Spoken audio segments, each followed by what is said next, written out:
Hey y'all, we are Spectrums TV and we are here amongst the element and we are talking about homeless in Milwaukee. There are stories that you are going to be shocked about. You know, that we people are dealing with substance abuse, Right. drug abuse. Hey, just stay tuned to hear what they have to say.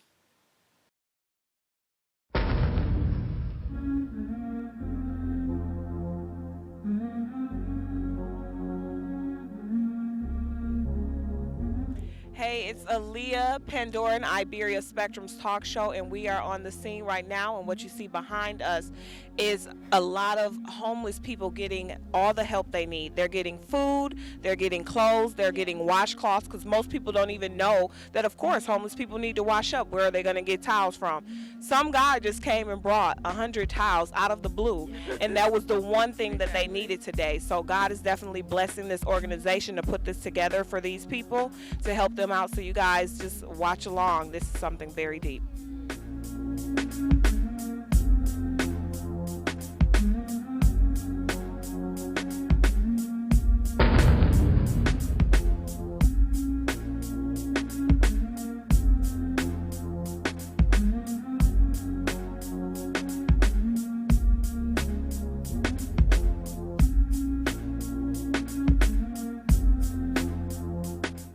And this is Sue, everyone. Sue, you say you've been on the streets for 5 years. 5 years. Tell us your story. Tell us about the experience that you have. Because the thing is, we come out here, and I'm putting on my gloves, but I get to go home. So tell us about the experience and why, you've chosen the homeless lifestyle, or is it a choice?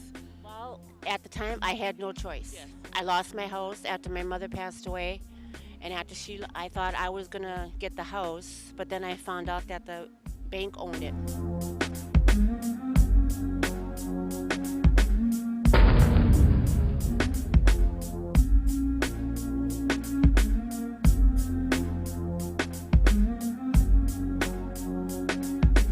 So we're here at Zeidler Park, everybody, as I'm talking with Bob under the bridge, and I'm here with Hope.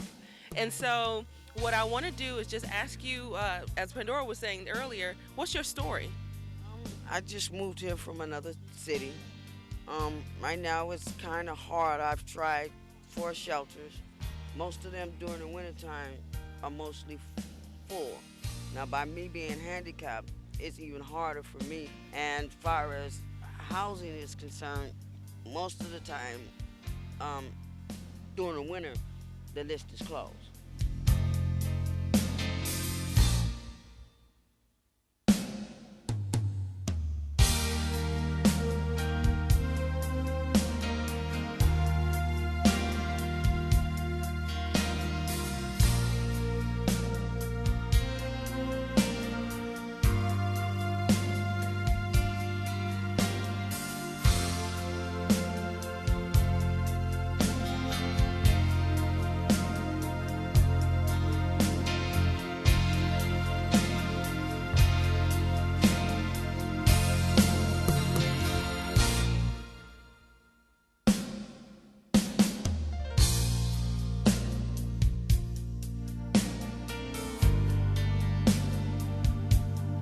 It's your girl Iberia. I'm here with Aaliyah and Pandora. We are Spectrum's talk show, and we are here in Zeidler Park. You normally see us on the scene at different venues, different dialed up, but we are actually dealing with a very very serious topic: homeless in Milwaukee. So anyway, It's cold out here, and it's people. cold. It is cold. And Imagine what homeless people have to go through. So we don't want to complain. Okay, and what's your name? My name's Keith. I'll just Keith. give you at that, Keith. Okay, Keith. Oh, I'll take just the first name, Okay. Keith. You just told me you live under a bridge. Yes, ma'am, I do. But So you've been homeless for how long?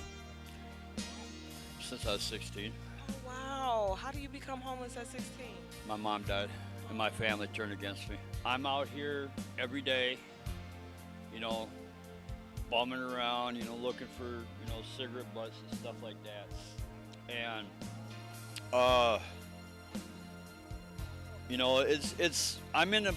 I'm getting ready to get into a program through healthcare for the homeless.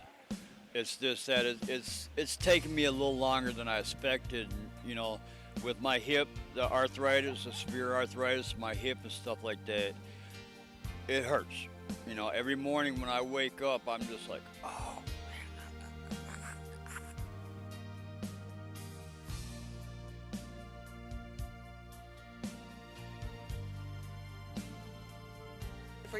you're homeless, right? Yeah. For now. For now. Yeah, I'll it's be not back gonna last. situated. No, it's not gonna last. I'll be back situated. I always got 10 toes to walk, and I take care of myself. What brings you here to get help? Right. I come out here for a little assistance to help myself get better. You know, I I've said I come from a good class of family, but you know, I'm one of them types that my father taught me it's best to get it on yourself, but you feel more as a man. So that's what I do for myself. I would never let nobody knock me for the position I am in, because I put myself to that position.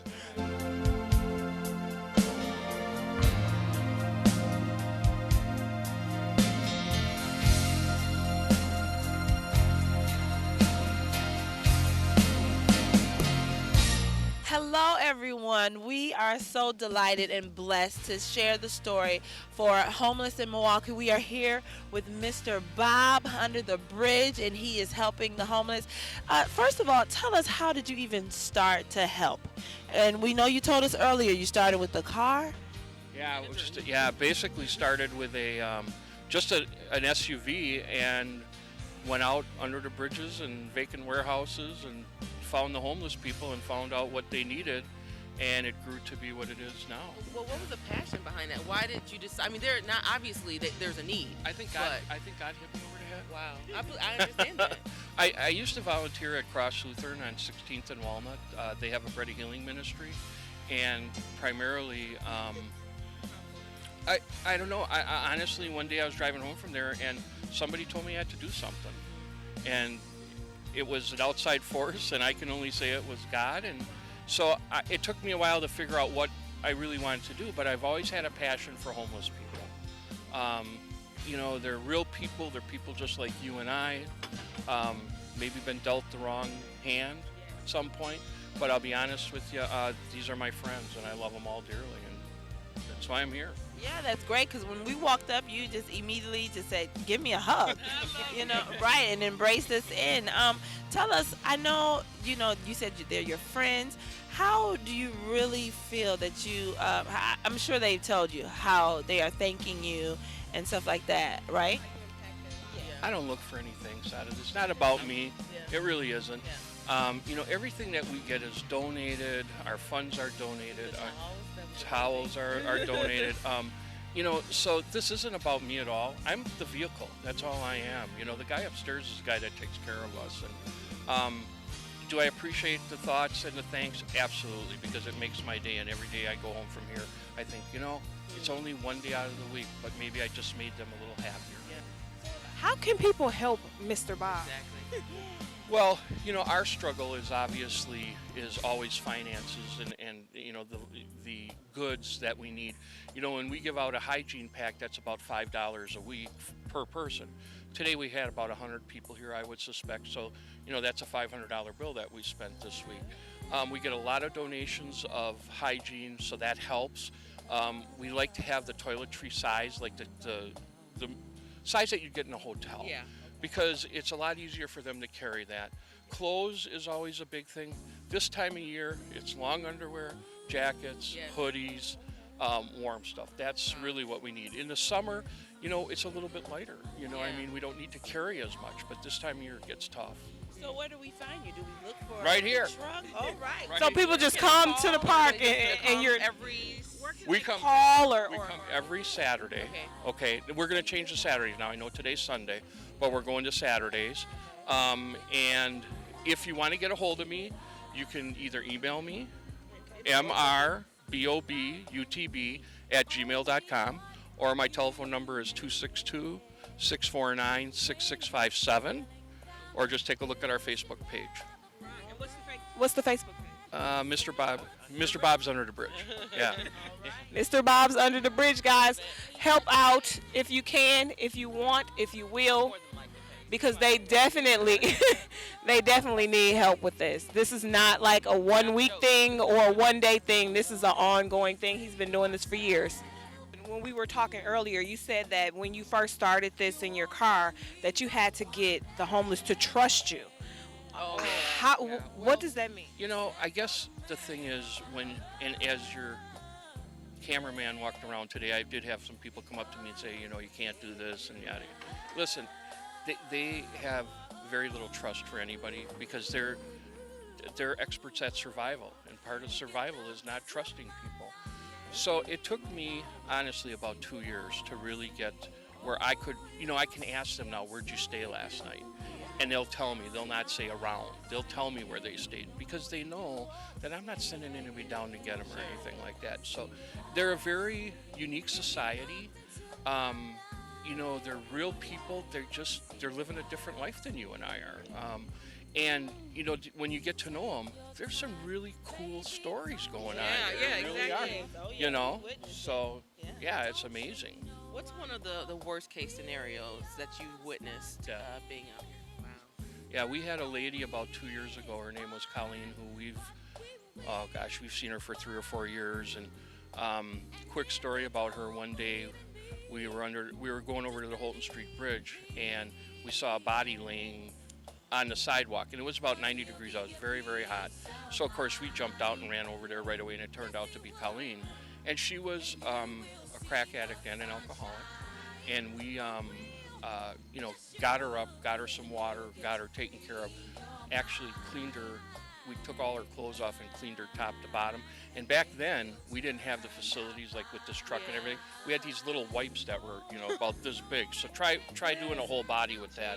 So we got her all cleaned up, and we sat her down, gave her some water, and I combed her hair, and some other volunteers washed her up real good, her hands and her feet. And 2 weeks later, they found her in the river. Oh, So gosh. addiction took her right down.